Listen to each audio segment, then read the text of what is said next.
ওই হুইসেল দেওয়ার জন্য, ওই সাইরেন বাজানোর জন্য, ওই সুরের ভেতরে, সিঙ্গার ভেতরে ফুৎকার দেওয়ার জন্য রব্বুল আলামিন স্পেশাল একটা ফেরেশতা বানিয়েছেন। তার নাম হলো ইসরাফিল আলাইহিস সালাম। কি নাম? ইসরাফিল আলাইহিস সালাম। সাইরেনের ভেতরে 3টা ফুৎকার দেওয়ার জন্য তৈরি করেছেন। তার ডিউটি হচ্ছে তার গোটা জীবন জুড়ে সে হুইসেলের ভেতরে 3টা ফু দিবে। এটার বাংলায় বলে সিঙ্গা। বাংলায় কি বলে? সিঙ্গায় ফু দিবে কয়টা? চিল্লায় বলেন। এই ফেরেশতার পা দুটো হচ্ছে জমিনে, এই ফেরেশতার মাথা হচ্ছে আকাশেরও অনেক উপরে। সৃষ্টির পর থেকে এই ফেরেশতা ওই সিঙ্গাটা, ওই বাঁশিটা তার 2 ঠোঁটের মাঝখানে লাগিয়ে আল্লাহর আরশের দিকে তাকিয়ে আছে and just waiting for the green signal. আল্লাহর পক্ষ থেকে সিগন্যাল আসার অপেক্ষায় আছে যে আল্লাহ কখন বলবে যে ফু দে। সুবহানাল্লাহ। 3টা ফু দেওয়ার জন্য রব্বুল আলামিন একটা ফেরেশতা বানালেন। ইসরাফিল ফেরেশতা সৃষ্টির শুরু থেকে বিশাল সিঙ্গাটাকে, সাইরেনটাকে, ট্রাম্পিটটাকে 2 ঠোঁটের মাঝখানে লাগিয়ে আল্লাহর আরশের দিকে তাকিয়ে আছে, কবে আমার প্রভু বলবে সাইরেনের মধ্যে বাঁশি বাজা। Is waiting. ঠিক এই মুহূর্তে যখন আমি কথা বলছি আর আপনারা শুনছেন, ঠিক এই মুহূর্তেও ওই সাইরেনটা ওনার 2 ঠোঁটের মধ্যে লাগান, আর উনি আরশের দিকে তাকিয়ে অপেক্ষা করছে কখন আমার রব আদেশ করে, আর তখন আমি সিঙ্গায় ফুৎকার দিয়ে গোটা বিশ্বটারে মেসাকার বানিয়ে দিব। কোন সুবহানাল্লাহ। এই ঘটনাটাই আল্লাহ প্রামাণ্য দলিল দিয়ে বর্ণনা করেছেন। আর বর্ণনা করতে যে এই সূরার নাম দিয়েছেন আল কারিআ। কি নাম? মানে বিকট আওয়াজ, ভয়ঙ্কর আওয়াজ, বজ্রনিনাদ, মহাপ্রলয়ের সেদিন এমন আওয়াজ হবে যে আওয়াজ পৃথিবীতে কেউ কোনোদিন আমরা শুনি নাই। পৃথিবীতে কে সবচেয়ে বড় আওয়াজের কি শুনেছেন বলেন? সিডরের ভয়ঙ্কর আওয়াজ। হ্যাঁ, কিসের আওয়াজ? বজ্রপাত। বজ্রপাত, থান্ডার। ঠেডার আওয়াজটা আসলেই ভয়ঙ্কর। আমি বছরের বেশিরভাগ সময় জুড়ে থাকি মালয়েশিয়াতে। মালয়েশিয়ার পাশের দেশ সিঙ্গাপুর। পৃথিবীতে যেই কয়েকটা দেশে সবচেয়ে বেশি বজ্রপাত রেকর্ড করা হয় এর মধ্যে একটা হচ্ছে সিঙ্গাপুর, আর একটা হচ্ছে ভুটান। এই দেশগুলোতে সবচেয়ে বেশি বজ্রপাত পড়ে। ভয়ঙ্করতম বজ্রপাতের আওয়াজ। আসলে এই বজ্রপাতের আওয়াজ খুব বিকট আওয়াজ। আপনি ঠিকই বলেছেন। ইসরাফিল যখন ওই সিঙ্গার ভেতরে ফুৎকার দিবে, ওই ফুৎকারের যে আওয়াজটা হবে, এই আওয়াজটা কি এই আওয়াজগুলোর মতো? কথা বলেন। এর চেয়েও অনেক ভয়ঙ্করতম আওয়াজ, যে আওয়াজ শুনলে আপনার হৃদয় শিউরে উঠবে, কেঁপে উঠবে। এই আওয়াজটার নাম হচ্ছে আরবিতে আল কারিআ। কি নাম? চিল্লায় বলেন কি নাম? এজন্য আল্লাহ বললেন আল কারিআতু মাল কারিআতু ওয়া মা আদরাকা মাল কারিআ। সেদিনের আওয়াজটা হলো ভয়ঙ্কর আওয়াজ। ওই আওয়াজটার নাম আমি আল্লাহ দিয়েছি আল কারিআ। আল কারিআ মাল কারিআ ওয়া মা আদরাকা মাল কারিআ। 3 বার তিনি সূরার শুরুতে 3 বার এই শব্দটা উচ্চারণ করেছেন। কয়বার? কথা বলেন। 3 বার। যে কোনো জিনিস 3 বার যখন আমরা বলি, গুরুত্ব বোঝানোর জন্য বলি না? বিশ্বনবীও মাঝে মাঝে কোনো জিনিসের ইম্পর্টেন্স, সিগনিফিকেন্স, তাৎপর্য এবং গুরুত্ব বোঝানোর জন্য 3 বার বলতেন। কয়বার? একবার বিশ্বনবী তাকওয়া নিয়ে ওয়াজ করতেছিলেন আর বলছিলেন আত-তাকওয়া হাহুনা, আত-তাকওয়া হাহুনা, আত-তাকওয়া হাহুনা, ওয়া ইউশিরু ইলা সাদরিহি 3 মাররাত। তাকওয়া এখানে, তাকওয়া এখানে, তাকওয়া এখানে বলে বিশ্বনবী ওনার হৃদয়ের দিকে, কলবের দিকে 3 বার ইঙ্গিত করেছেন। কয়বার? তাকওয়া মানে কার ভয়? আল্লাহর ভয়। আল্লাহর ভয় নিয়ে যখন ওয়াজ করছিলেন বিশ্বনবী বলছেন তাকওয়াটা এখানে, এখানে, এখানে। তেমনি মক্কাবাসীদের কাছে যখন সূরাতুল কারিআ নাজিল হয়েছে, মক্কার কাফির মুশরিকদের দৃষ্টি আকর্ষণের জন্য আল্লাহ তাআলা এই সূরার শুরুতে আল কারিয়া শব্দটা 1 বার নয়, 2 বার নয়, 3 বার উল্লেখ করেছেন। পড়েন সুবহানাল্লাহ। আল্লাহ বললেন আল কারিআতু মাল কারিআতু ওয়া মা আদরাকা মাল কারিআ ইয়াউমা ইয়াকুনুন নাসু কাল ফারাশিল মাবথুস ওয়া তাকুনুল জিবালু কাল ইহনিল মানফুশ। সুবহানাল্লাহ পড়েন। আল্লাহ বললেন বিকট একটা আওয়াজ হবে। 3টা আওয়াজ করার জন্য 3টা হুইসেল বাজানোর জন্য ইসরাফিলকে আমি বানালাম। প্রথম সিঙ্গার ফুৎকার যখন ইসরাফিল ফেরেশতা হুইসেলের মধ্যে দিয়ে দিবে, তখন যেই ভয়ঙ্কর শব্দটা হবে ওই শব্দটার নাম হলো আল কারিয়া। কি নাম? আল কারিয়া। ওটা দেওয়ার সাথে সাথে পুরো পৃথিবীটা লন্ডভন্ড হয়ে যাবে। এখন আমরা যেরকম আরামসে বসে আছি, ওই সময় পৃথিবীর অবস্থা এরকম থাকবে। আল্লাহ বললেন ইয়াউমা ইয়াকুনুন নাসু কাল ফারাশিল মাবথুস ওয়া তাকুনুল জিবালু কাল আইনিল মানফুস। সেদিন মানুষগুলো বিক্ষিপ্ত পতঙ্গের মতো নিক্ষিপ্ত হবে, পাহাড়গুলো ভেঙে খান খান হয়ে যাবে, তুলার মতো পাহাড় ধ্বনিত হতে থাকবে, তুলার মতো। সুবহানাল্লাহ পড়ে। মানুষগুলো ছিটকে পড়বে। এই পৃথিবীর মাধ্যাকর্ষণ শক্তি থাকার কারণে আমরা ছিটকে পড়ি না। এই যে বসে আছি, সবকিছু পৃথিবীর মধ্যে লেগে আছে। এটার কারণ দ্য গ্র্যাভিটেশনাল ল, গ্র্যাভিটেশনাল পাওয়ার। এটা পৃথিবীর সবকিছু তার কেন্দ্রের দিকে টেনে রাখে। কিন্তু কিয়ামতের দিন আল্লাহ পৃথিবীটারে ধরে যখন একটা ঝাঁকুনি দিবেন, একটা কাঁপুনি দিবেন, একটা ভাইব্রেশন দিবেন, একটা আর্থকোয়েক, একটা ভূমিকম্প দিবেন, মুহূর্তের মধ্যেই পুরো পৃথিবীর সবকিছু ছিটকে পড়ে যাবে। চিল্লায় পড়েন আল্লাহু আকবার। মানুষগুলো পৃথিবীতে বসে থাকতে পারবে না, দাঁড়িয়ে থাকতে পারবে না, ডানে বায়ে সামনে পিছনে কে কোথায় ছিটকে পড়বে কোনো ইয়ত্তা থাকবে না। কাল ফারাশিল মাবথুস।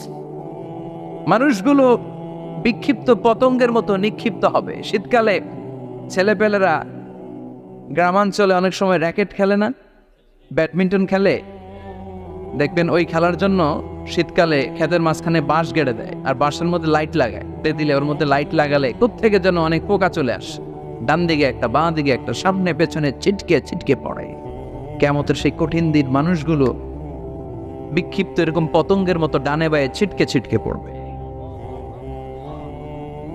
পাহাড়গুলো চূর্ণ বিচূর্ণ হয়ে যাবে, ভেঙে খান খান হয়ে যাবে।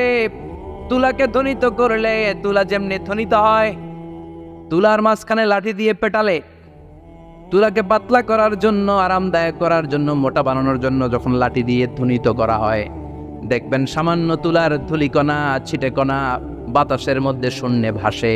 ফু মারলে আরো দূরে যায়, ফু মারলে আরো দূরে যায়। বাতাসের ছাপটা ওইটা কোথায় যে চলে যায় কেউ জানে না। পৃথিবীর বড় বড় সাইজের পাহাড়গুলো সেদিন এই তুলার মতো, তুলা যেমনি বাতাসে ধ্বনিত হয়, পাহাড়গুলো সেদিন তুলার মতো বাতাসে ধ্বনিত হতে থাকবে। চিল্লায় কোন আল্লাহু আকবার।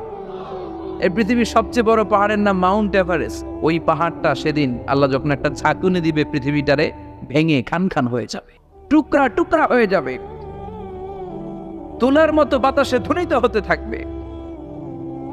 ইউরোপের সবচেয়ে বড় পাহাড়ের নাম হচ্ছে আল্পস পর্বতমালা। পুরো মাউন্টেন রেঞ্জটা ভেঙে চুরমার হয়ে যাবে, ধূলিকণা হয়ে যাবে। আমেরিকার সবচেয়ে বড় পাহাড়ের নাম আলাস্কা মাউন্টেন রেঞ্জ। অ্যাটলাস বা ম্যাপ নিয়ে যাদের পড়াশোনা আছে, দেখবেন ইউনাইটেড স্টেটস অফ আমেরিকা, এখানে নর্থ আমেরিকার পাশে বড় করে লেখা আলাস্কা, পুরোটাই পাহাড়, আমেরিকার সবচেয়ে উঁচু পাহাড়। এই পাহাড়গুলো সেদিন ভেঙে টুকরা টুকরা হয়ে যাবে। এজন্য আল্লাহ বললেন ইযা যুলজিলাতিল আরদু জিলজালাহা ওয়া আখরাজাতিল আরদু আসকালাহা ইযা রুজ্জাতিল আরদু রাজ্জাও ওয়া বুসসাতিল জিবালু বাসসা। সেদিন যখন আল্লাহ একটা ভূমিকম্প তৈরি করবে, পৃথিবীটাকে যখন নাড়িয়ে দিবে, কাঁপিয়ে দিবে, একটা পাহাড়ও টিকবে না, সবগুলো পাহাড় তুলার মতো ধ্বনিত হতে থাকবে, ছিন্ন বিচ্ছিন্ন হয়ে ডানে বায়ে ছিটকে পড়বে। চন্দ্র সূর্য আলো থাকবে না, মানুষের চোখগুলো ছানা বড়া হয়ে যাবে।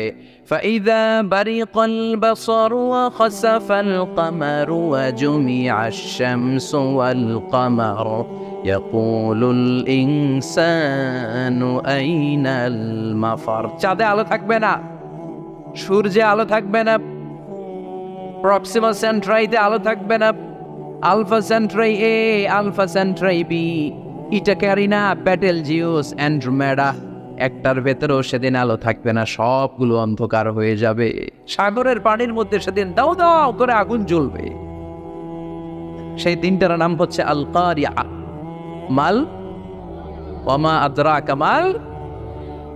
মানুষগুলো পাগল হয়ে যাবে। কেউ থাকবে তখন টয়লেটে। ইমাজিন কেমন ভাবে আল্লাহ নকশা এঁকেছেন। কেউ থাকবে টয়লেটে, কেউ থাকবে ক্ষেত খামারে, কেউ থাকবে অফিস আদালতে, কেউ থাকবে রান্নাঘরে, কেউ থাকবে মৌজ মাস্তির ভেতরে। ঠিক তখনই কিয়ামত হয়ে যাবে, কেউ পার পাবে না। সবার মুখে একটা চিৎকার, আইনাল মাফার, পালাবো কোথায়? কিয়ামতটা শুধু পৃথিবীর একদিকে অনুষ্ঠিত হবে না, গোটা বিশ্বব্যাপী হবে, তাই না? নাকি বাংলাদেশে কিয়ামত শুরু হইলে সৌদিতে হবে না? হ্যাঁ, আমেরিকাতে হবে না, সুইজারল্যান্ড, ইন্দোনেশিয়া, অস্ট্রেলিয়া, গোটা বিশ্বব্যাপী একসাথে কিয়ামতের ভয়ঙ্কর দৃশ্যের অবতারণা ঘটবে। চিল্লা এখন ঠিক কিনা? মা তার ছেলেরে চিনবে না, দুধের বাচ্চাকে রেখে মা পালাবে। দুধের বাচ্চা, যে বাচ্চা দুধ খায়, ব্রেস্ট ফিডিং বেবি, এই বাচ্চারা রেখে মা কোনো দিকে যায়? ডানে বাই কোথাও সরতে যায় না, ব্যথানি পায়, কষ্টনি পায়। এই দুধের বাচ্চাটারে ধাক্কা মেরে মা দিবে দৌড়। তাহলে কি ভয়ঙ্কর ঘটনা সেদিন ঘটবে। 3 মাসের 4 মাসের পেটের ভেতরে অপরিপক্ক বাচ্চা, এখনো পরিপূর্ণ হয় নাই, হাত পা ভালোভাবে গজায় নাই, ছোট্ট একটা গোশতের টুকরা। হসপিটালে এরকম যতগুলো নারী থাকবে, কিয়ামতের ভীতিকর অবস্থা দেখে মুহূর্তের মধ্যে সব অপরিপক্ক বাচ্চাগুলো ডেলিভারি হয়ে যাবে। এক ধাক্কায় 3 মাসের বাচ্চাটার হাত পা গজায় নাই এখনো ঠিক মতো, এক ধাক্কায়, এক ভূকম্পনে, এক কাঁপুনির চোটে পেটের সব বাচ্চাগুলো খালাস হয়ে যাবে, ডাক্তার ছাড়া, ইনজেকশন ছাড়া। আল্লাহ বললেন সেদিনটার নাম হলো আল কারিআহ। মাল ওয়া মা আদরাকা মাল, ইয়াউমা ইয়াকুনুন নাসু কাল ফারাশিল মাবথুস, মানুষগুলো নিক্ষিপ্ত হবে। ওয়া তাকুনুল জিবালু কাল আহনিল মানফুশ, পাহাড়গুলো তুলার মতো ধ্বনিত হতে থাকবে। এখন উপরের দিকে তাকালে কি সুন্দর নীল আকাশ দেখা যায়, সেদিনে আকাশও থাকবে না। ইয়াউমিন নাতবিস সামাআ কাতায়্যি সিজিল্লিল লিল কুতুব, কাগজের পৃষ্ঠা যেমনি তোমরা ভাঙো, কাগজ যেমনি হাতের মুঠোয় নিয়ে তোমরা গুটিয়ে ফেলো, সেদিন এই বিশাল সাত আকাশটারও হাতের মুঠোয় নিয়ে গুটিয়ে ফেলবে কে? কাতায়্যি সিজিল্লিল লিল কুতুব, ক্যান ইউ ইমাজিন? আপনি কি কল্পনা করতে পারেন এই দৃশ্যপট যখন ঘটবে গোটা বিশ্বব্যাপী কি মেসাকার হবে? স্যাটেলাইট চ্যানেলগুলো ভেঙে দুমড়ে মুচড়ে পড়বে, পৃথিবীর যত বড় বড় টাওয়ারগুলো আছে ভেঙে আবাসিক এলাকার উপর পড়বে, পাহাড়গুলো ভেঙে খান খান, সাগরের পানির ভেতরে দাউ দাউ করে আগুন জ্বলবে। বুর্জ আল খলিফা, পৃথিবীর সবচেয়ে উঁচু টাওয়ার, ওইটার তো কিছু হবে না। ওই দিন কি হবে? ভেঙে যাইব, ভেঙে খান খান হয়ে যাবে, ভেঙে টুকরা টুকরা হয়ে যাবে। এবার আমি যখন হজে গিয়েছিলাম, জেদ্দা এয়ারপোর্টে নেমে মাক্কা যাচ্ছি প্রথমে উমরার জন্য, তখন বাঁ দিকে অনেক দূরে দেখতে পেলাম কিংডম টাওয়ার। এটার কাজ চলতেছে, আগামী বছর, এই বছর অথবা আগামী বছর এটার খুলে দিবে। এটা বুর্জ আল খলিফা থেকে আরো উঁচু। বুর্জ আল খলিফা 818 মিটার উঁচু, আর এই কিংডম টাওয়ার 1000 মিটার উঁচু, মানে 1 কিলোমিটার উঁচু। কিয়ামতের ওই ঝাঁকুনি আর ভূমিকম্পের সময় এগুলো টিকবে একটাও? আরো যে টাওয়ারগুলো আছে, সাংহাই টাওয়ার, তাইপেডাং 101, পেট্রোনাস টুইন টাওয়ার, বাংলাদেশের 40, 50, 60 তলাগুলা টিকবে? আমাদের কুমিল্লা শহর তো এখন টাওয়ারের শহর হয়ে গেছে। একটা বড় ছাদের উপর থেকে কুমিল্লা শহরের দিকে তাকালে এটা কি কুমিল্লা না উত্তরা বোঝাই যায় না। এই টাওয়ারগুলো একটাও টিকবে? আওয়াজ করে বলেন, টিকবে? সেই কথাই আল্লাহ বললেন, আল কারিআতু মাল কারিআতু ওয়া মা আদরাকা মাল কারিআ, ইয়াউমা ইয়াকুনুন নাসু কাল ফারাশিল মাবথুস ওয়া তাকুনুল জিবালু কাল আহনিল মানফুশ। কি দৃশ্য আল্লাহ আঁকলেন! প্রথমে একটা সাইরেন দেয়া হবে, দেয়ার সাথে সাথে ভেঙে চুরে সব সারখার, মানুষগুলো পাগলের মতো দৌড়াবে। ওমা হুম বিসুকারা ওয়ালাকিন্না আযাবাল্লাহি শাদীদ।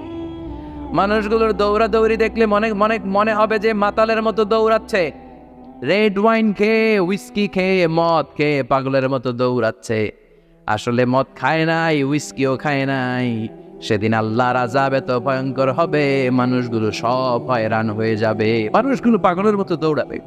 সাগরের পানিতে দাউ দাউ করে আগুন, স্যাটেলাইট ভেঙে খান খান, বিল্ডিংগুলো ভেঙে ভেঙে পড়ছে, পাহাড়গুলো ধ্বনিত হচ্ছে, গোটা বিশ্বব্যাপী বিকট আওয়াজ। পৃথিবীর যখন ঠিক এইরকম অবস্থা, আল্লাহ তাআলা ইসরাফিলকে বলবে, ইসরাফিল 3টা ফুৎকার দেওয়ার জন্য তোকে তৈরি করেছি, এবার দ্বিতীয় ফুৎকারটা দে। তাকে ফুৎকার দিতে হবে মোট কয়টা? আরো জোরে বলেন। সে কেবল একটা দিয়েছে, এবার দ্বিতীয় ফুৎকার দিবে। দ্বিতীয় ফুৎকার যখন সে দিবে, মুহূর্তের মধ্যে পৃথিবীর মধ্যে যত মানুষ আছে সবগুলো মরতে শুরু করবে, একটার পর একটা মালাকুল মাউত রুহু কবজ করতে শুরু করবে। মরবেন না শুধু একজন, চিল্লায় বলেন তিনি কে? কুল্লু মান আলাইহা ফানি ওয়া ইয়াবকা ওয়াজহু রাব্বিকা যুল জালালি ওয়াল ইকরাম ফাবিআইয়ি আলাই রাব্বিকুমা তুকাযযিবান। পৃথিবীর মধ্যে যা যা তোমরা দেখো সব হয়ে যাবে ফান। সব কি? ফান। আমরা বলি না ফানা ফানা, বলি ফানা ফানা হয়ে যাবে, কিছু থাকবে না, থাকবে একজন, চিল্লায় বলেন তিনি কে? এজন্য সব সময় আল্লাহর কাছে কামনা করবেন, আল্লাহ তুমি ইমানের মরণ দাও। পড়ে না আমিন? ও আল্লাহ তুমি আমাদেরকে শাহাদাতের মরণ দাও। পড়ে না আমিন? আমাকে শহীদ করে সেই মিছিলে শামিল করে নিও, যে মিছিলের নেতা মীরে হামজা কোবায়েবে খাব্বাব আল্লাহর কাছে ছিল অতি প্রিয়, শামিল করে নিও, আমাকে শহীদ করে সেই মিছিলে শামিল করে নিও। পড়েন আমিন? বিশ্বনবী বলেন শাহাদাতের তামান্না নিয়ে যদি, অন্তরে শাহাদাতের ইচ্ছা নিয়ে যদি, শাহাদাতের তামান্না নিয়ে যদি কেউ বিছানার মধ্যে ডায়রিয়া রোগে আক্রান্ত হয়েও মারা যায়, হার্ট অ্যাটাক করেও মারা যায়, স্ট্রোক করেও যদি মারা যায়, কিন্তু অন্তরে যদি শাহাদাতের তামান্না থাকে, কিয়ামতের ময়দানে শহীদদের সাথে তারে দাঁড় করাবে কে? ঈমানের পথে অবিচল থেকে আমার মরণ যেন হয়। পড়েন আমিন? আমার সাথে সাথে বলেন, ঈমানের পথে অবিচল থেকে আমার মরণ যেন হয়, তোমারই কাছে মিনতি আমার, তোমারই কাছে মিনতি আমার, মহামহিম দয়াম